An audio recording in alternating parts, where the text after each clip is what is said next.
We got a lot to talk about today. We're going over Blue Protocol's global release, their upcoming beta test, the release date, the gameplay itself, world exploration, the combat, the classes, and the story. Therefore, I urge you to, if you were interested in Blue Protocol at all, watch the entirety of the video. It's kind of going to be like an all-inclusive compilation of all of the information we've learned up until this point. It's also going to hopefully answer every question you might have concerning the game and the game's future. Before we get into the video though, we actually do have a subreddit and a Discord for the game where we will be posting regular updates, images, and info released directly from Bandai Namco themselves. So be sure to follow. Links will be in the description and the pinned comment below.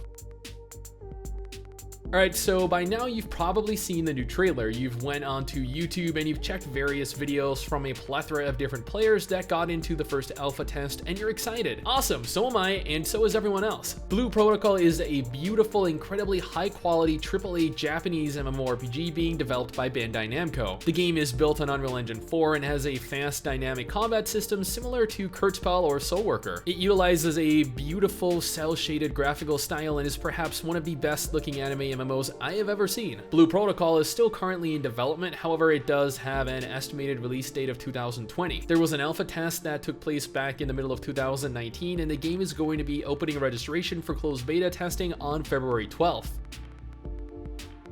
So a lot of players have been wondering exactly what kind of world Blue Protocol has. Is it a sandbox, is it an open world, or is it something more akin to a game like Vindictus or Soulworker, and instead features, like a hub and is instanced off from the rest of the world and other players? I'm sure a lot of you have played Final Fantasy XIV or Guild Wars 2 or even the Elder Scrolls Online. I feel like most MMO players have. Much like the aforementioned MMOs, Blue Protocol has very large, highly detailed segregated zones. However, these zones aren't instanced at all. You're fully capable of seeing hundreds of players in every area you enter. The game actually employs kind of like a mega server, allowing for every single player to play together on the same server. You might be wondering how this is even going to work then, and that is a simple answer. Like the Elder Scrolls Online, the game is going to have smaller scale channels or shards that essentially split players up so they don't overcrowd areas. There are also a variety of different things to do out in the world. You'll take quests like in traditional MMOs, there are unique dungeons that you can tackle with other players, there are various world bosses to fight and kill for some sick loot, and then there's more planned in the future. Now, speaking of classes themselves, Blue Protocol has actually taken this in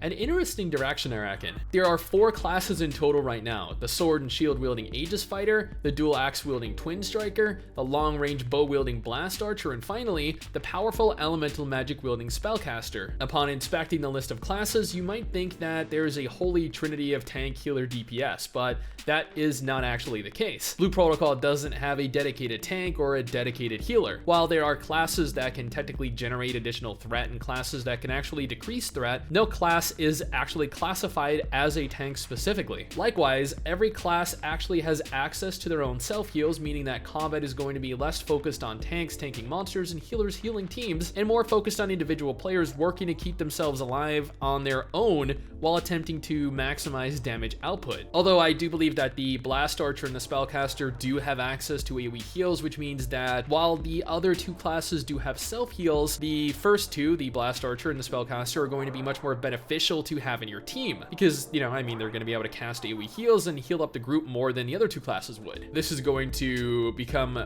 much more prevalent probably during the larger scale encounters. Bandai Namco revealed that they have no intention, at least presently, of releasing additional classes, but instead will focus on providing new alternate ways for players to progress their class. This includes, but is not limited to, continuing to introduce additional skills to customize your character to be a little more unique. Although they did go on to state that this does not mean they're not going to release any new classes in the future, just that they have no intention of doing so right now. Interestingly, every class is also playable on a single character. This functions much like Final Fantasy XIV. Each class has their own level and thus must be leveled separately. What this means is essentially you can level all 4 of your classes on the same character, one single character, and you can swap to them at any time. Granted, there is an NPC you actually have to locate and then go to swap class, but for the most part, it's a fairly fast, fairly painless process. Most importantly, and I know you're all waiting for this, unlike pretty much every single South Korean MMO, Blue Protocol, which is Japanese mind you,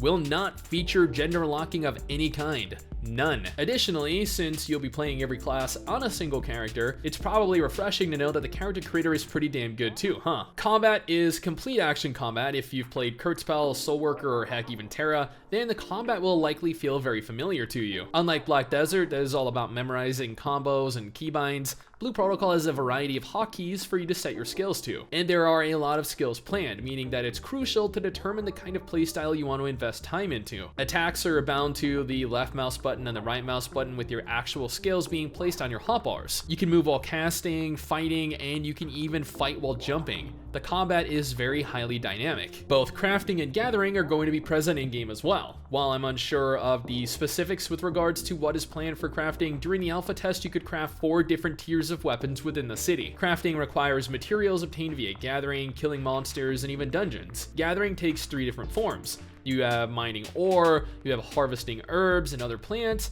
and then sellable materials. Again, there were 4 tiers for gathering materials as well. Speaking of crafting, there's a little more involved in upgrading your character. In Blue Protocol, there exists various types of souls. At this moment, there are equipment souls, which are used to upgrade your gear by providing beneficial stats to each piece. There are combat souls, which function more or less the same way but aren't adhered to your gear, and mount souls, which were actually just revealed. These will allow players to obtain various mounts in game. Currently, I believe only ground mounts are planned. How many specifically is unknown. Another thing I know you guys are curious of is a PvP. How is the PvP going to be implemented? What forms of PvP are actually going to be present in game? I know a lot of you guys hate open world PvP. Okay, not like all of you, but I know a lot of you hate open world PvP. Whenever I mention open world PvP in any of my videos, you just like spam the comment section saying that you loathe it, that you're not going to play the game because of it. So yeah, if the comment sections associated with my videos are to be believed, a lot of you guys hate open world PvP. So I guess then you're probably going to be happy to know that Blue Protocol is not going to feature open world PvP, and instead, at least from what we're privy to right now, will take the form of instanced PvP. Revealed in the latest info drop was the Battle Arena, a large-scale arena for players to fight one another in. We don't know what forms of PvP will actually be available, but it's likely there will at least be 1v1, perhaps 2v2, and probably 3v3 fights.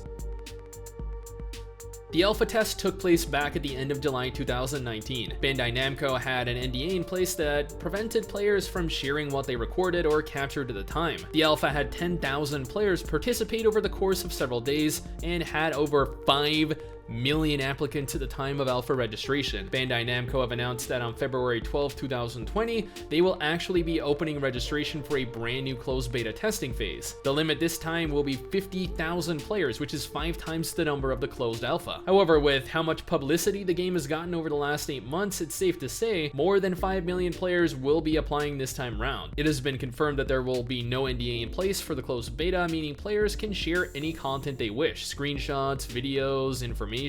While the beta registration begins on February 12th, the registration process itself won't end until March 4th. The beta will run for 4 days and is expected sometime at the end of the month. The closed alpha had no IP restrictions in place, allowing players to play without a VPN. Bandai Namco have not mentioned anything pertaining to IP blocks for the closed beta, and have even went as far as hinting at knowing there are streamers outside of Japan looking to stream footage. If you're looking for a link to the beta registration page, you're going to want to head on over to my website, mmobite.tv, to participate. I will have a link and instructions on how to not only make an account but also register for the closed beta.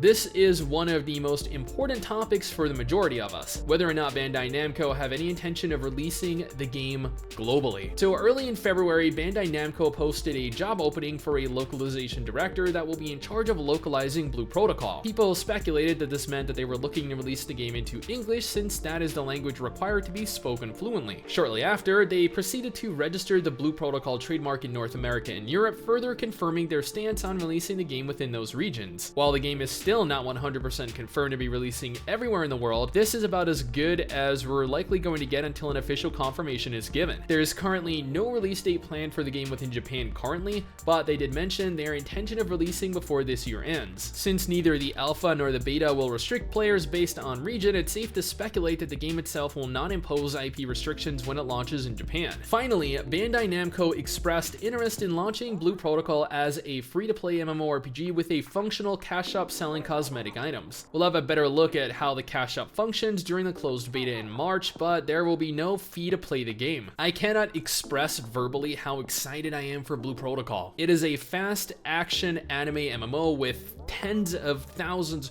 with hundreds of thousands, or if the numbers for the applications are to be believed, with millions of players that are going to be actively playing the game and are going to be out in the world that you can engage with, that you can party with, and actually participate in content with. And then it isn't South Korean, which means that there are going to be no gender locks in place. There is actually going to be like some kind of coherent story, and it probably isn't going to take a decade or more to get over here. This year is looking to be a very solid year for MMOs, and Blue Protocol is partly responsible for that. But that's just my opinion, my impression of Blue Protocol's upcoming release. What do you guys think though? Let me know down in the comments below and let's talk about it. Anyway guys, that is it for me. Thanks for watching. Hopefully you enjoyed the video. Don't forget to subscribe for more content like this, and I'll see you all next time.